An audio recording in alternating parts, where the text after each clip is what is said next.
Bonsoir à toutes et à tous, à la une de l'actualité alsacienne ce soir. Et si l'on pouvait résumer une thèse en 180 secondes? C'est le défi que 11 doctorants ont relevé hier soir à l'Université de Strasbourg.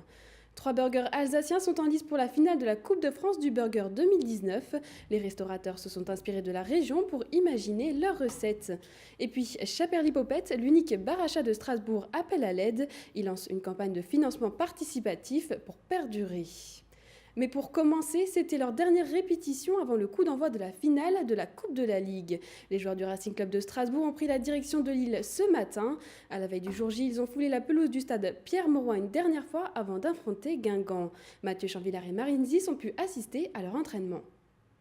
Et oui, c'est sur cette pelouse du stade Pierre-Mauroy que les Strasbourgeois sont venus effectuer leur dernier entraînement avant cette finale tant attendue de samedi soir. Petit entraînement à une petite heure, entre 17h et 18h, avec un groupe complètement élargi. 23 joueurs, c'est l'effectif que Thierry Leray a emmené ici dans le Nord. Les Strasbourgeois sont arrivés ce matin en avion du côté de Lille. 23 joueurs, il faudra évidemment en éliminer 5 pour arriver au 18 de la feuille de match. Mais l'entraîneur strasbourgeois a tenu à associer un maximum de joueurs de son effectif à cette finale et à la belle dynamique de cette saison. Écoutez-le en conférence de presse cet après-midi. C'est quelque chose qui me semble logique dans un club comme le nôtre. Voilà. Donc, après, les joueurs, on sait malheureusement qu'on devra coucher une liste de 16 noms, de 18 noms pardon, sur la feuille.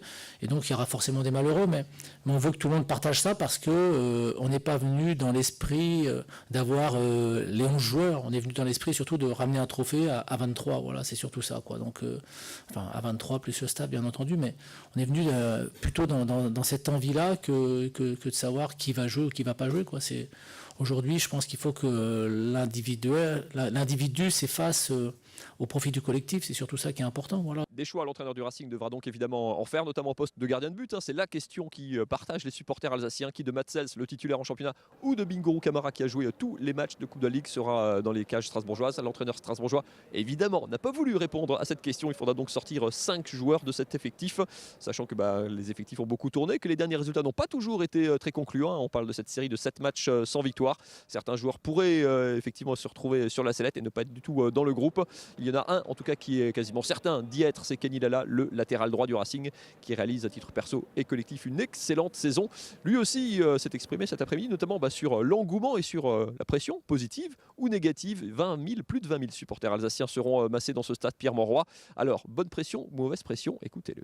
Je pense que nous, on a plus une force de caractère, et ce qui fait que il y a des moments compliqués qu'on arrive à gérer, mais après, on verra, c'est l'expérience qui va jouer. On sait que nous, en tout cas, on n'a pas beaucoup de joueurs qui ont joué des finales, donc il va falloir être bon en équipe et faire donner le maximum. Et la pression, elle va monter évidemment d'ici demain soir et tout au long de la journée de demain jusqu'au coup d'envoi à 21h05, notamment parce que le peuple alsacien va remplir ce stade Pierre-Mauroy. Il y avait 12 000 billets attribués aux supporters alsaciens. Ils seront plus de 20 000, c'est certain, peut-être 25 000 supporters du Racing Club de Strasbourg, la moitié de la capacité de ce stade, à pousser les Bleus pour une 3e victoire en Coupe de la Ligue. Pour l'anecdote, le Racing a remporté 2 Coupes de la Ligue dans 2 stades différents, au Parc des Princes, au Stade de France, peut-être demain soir, ici sur les coups de 23h, au stade Pierre-Mauroy de Lille. Évidemment, rencontre à suivre sur les réseaux sociaux avec nous sur Alsace 20. Et puis lundi, évidemment, pour le meilleur de tout cet extraordinaire week-end de football régional ici, dans le Nord. À très vite. Aujourd'hui, le Crédit Agricole Alsace-Vosges tenait son assemblée générale à Strasbourg. Il présentait un bilan 2018 globalement positif. Le secteur est en pleine révolution numérique avec l'apparition de nombreuses banques en ligne. Récemment, les géants du numérique Orange et Apple ont annoncé la mise en place de nouveaux services bancaires. Alors, comment le Crédit Agricole compte s'adapter à cette concurrence digitale? Réponse avec Pierre Faure et Henri Bucher, directeur général et président du Crédit Agricole Alsace-Vosges. Ce que nous apportons, c'est ce rôle de tiers de confiance, parce que notre histoire, la façon dont nous exerçons le métier, est justement différente d'un certain nombre de nouveaux entrants sur lesquels on peut s'interroger sur l'exploitation des données, sur la solidité. C'est pour moi un argument essentiel, celui de cette proximité, même si on va moins souvent en agence. Le fait de savoir qu'au coin de la rue ou dans le village à côté, il y a la présence du Crédit Agricole, c'est rassurant. Après, on fait au téléphone ou par Internet, comme on veut, mais c'est rassurant d'avoir cette présence physique. Et charge à nous de faire que ce n'est pas plus cher, mais c'est compétitif quand même en termes de prix. de par nos origines, de par nos fondements, nous sommes une banque mutualiste où la présence physique est importante. Nous continuons de rénover nos agences pour être au service de nos territoires et le plus près possible également de nos clients et de nos sociétaires. Ils étaient 11 et ils avaient 3 minutes pour faire comprendre un sujet de recherche sur lequel ils ont planché pendant 3 ans. Hier soir, l'Université de Strasbourg accueillait la finale régionale du concours Ma thèse en 180 secondes. Un événement qui rassemble toujours plus de monde. L'idée, sortir la recherche des labos et toucher le grand public. Un reportage d'Adrien Laby.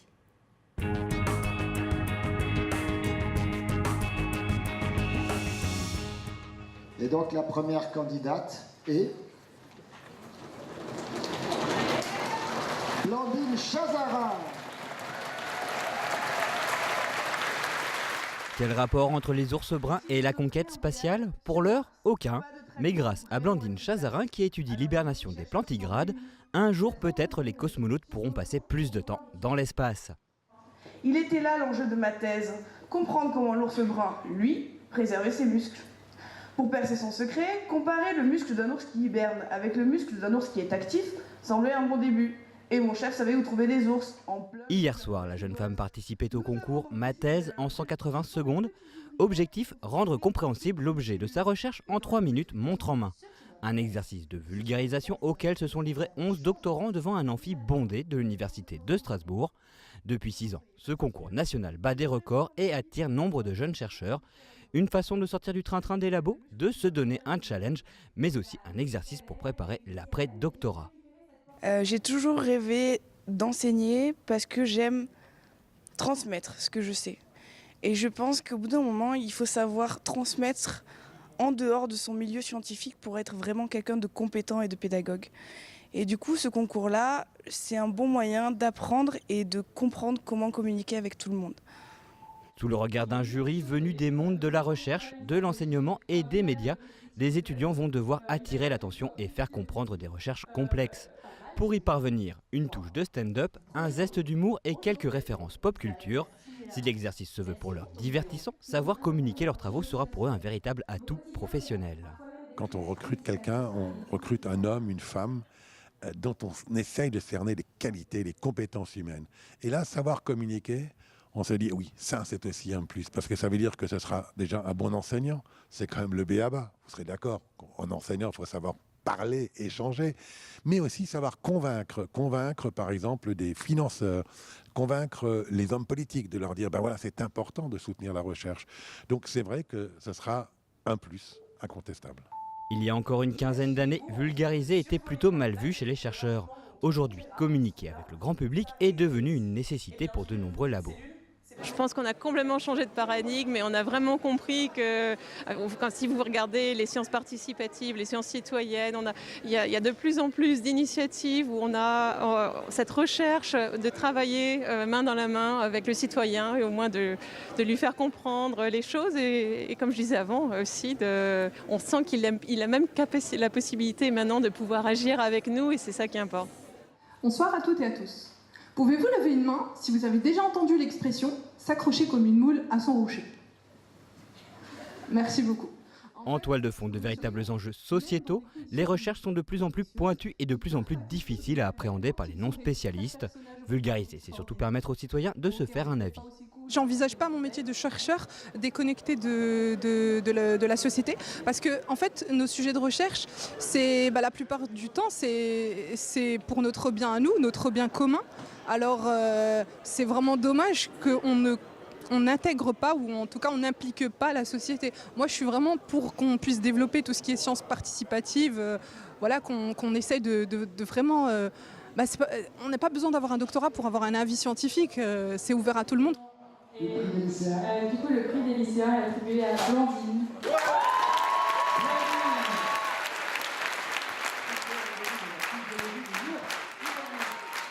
Blandine Chazarin et Farah Boueda vont continuer l'aventure en demi-finale à Paris. Résultat définitif du concours en juin 2019. Quant à savoir si les ours pourront aider les cosmonautes, il faudra encore attendre quelques années. Et si le vainqueur de la Coupe de France du burger était alsacien?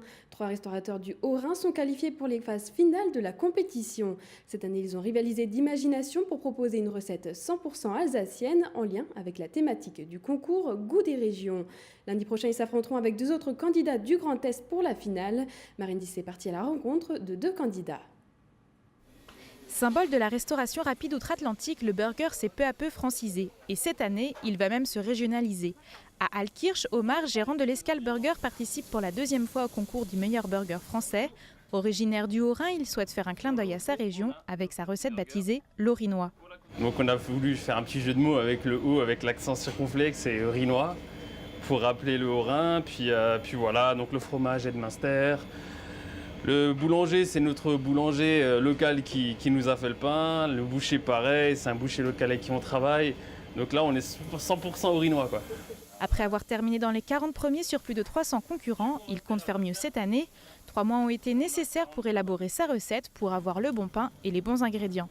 L'idée, avoir un burger gourmand et équilibré. C'est une alliance de goût, c'est important. Donc on a vraiment voulu faire un burger qui soit assez équilibré, assez goûtu. Que ce soit dans la texture, que ce soit vraiment dans l'équilibre, que ce soit pour le pain, que ce soit pour la sauce, que ce soit pour les ingrédients qu'on a utilisés. On a vraiment voulu faire en sorte que tout soit équilibré pour qu'on ait le maximum de saveur. Ainsi, avec l'originalité de son pain bicolore fait de cumin et de charbon végétal et ses produits locaux, il compte bien surprendre et ramener la coupe à la maison. Mais il n'est pas le seul concurrent régional au Casino Barrière de Blotzheim, c'est toute une équipe qui présentera son Casbah Burger. C'est vraiment un projet d'entreprise, c'est-à-dire que c'est pas une personne. Alors il fallait une personne physiquement qui va préparer le concours. Ça, c'est le concours qui le définit comme ça. Donc cette année, c'est Nicolas Gisler qui travaille chez nous et qui a également assisté la personne qui a préparé le concours l'année dernière.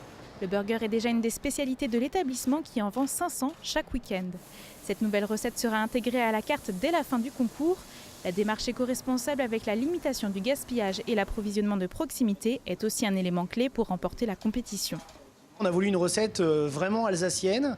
Ça va du pain jusqu'à tous les ingrédients et de saison, puisqu'on a la sauce bibalakas, on a la livèche, vous avez de la Tom Welch donc au pinot gris, et puis vous avez également le chou rouge déglacé au Melfort, donc avec des oignons jaunes de Mulhouse, donc c'est difficile de faire plus alsacien. À quelques jours de la finale, c'est le moment des derniers préparatifs. Après quelques tests, le cuisinier doit encore maîtriser le chronomètre. L'enjeu, cuisiner 3 burgers identiques en 25 minutes. Le cadeau de départ d'un collègue, le voyage au bout du monde d'un couple d'amis ou encore une entreprise en difficulté. Le financement participatif permet de sauver de nombreuses situations. À Strasbourg, un café un peu spécial y a recours et espère récolter quelques dons pour continuer son activité. Après une saison hivernale difficile, le bar à chat de Nathalie Berlot a besoin d'un peu d'aide financière.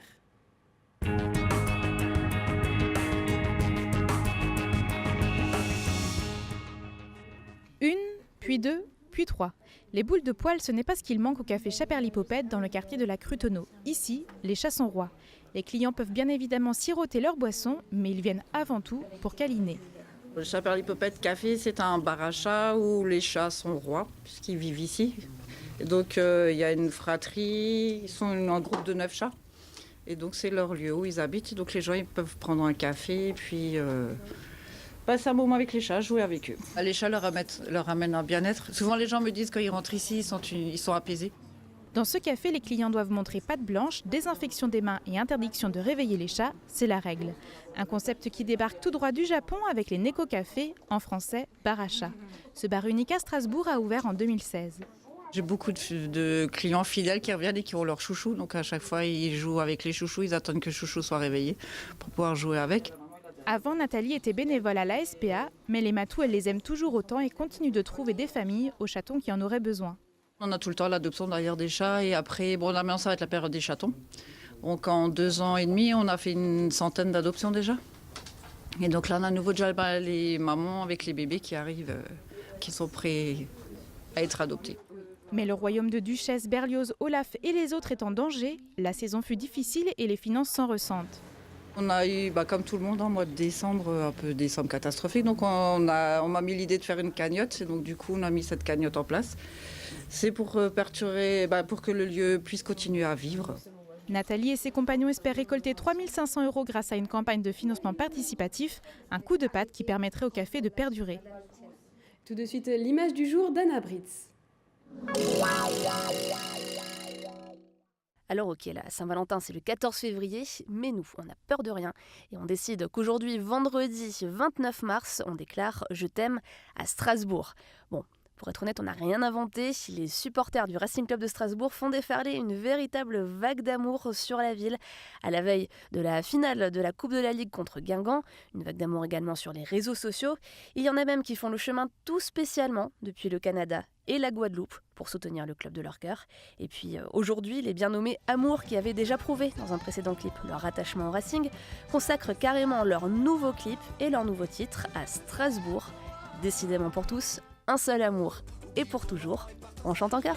Mais moi je viens de Strasbourg, je n'ai qu'un seul amour. Et t'aurais dû rester à Paris, rester à Paris.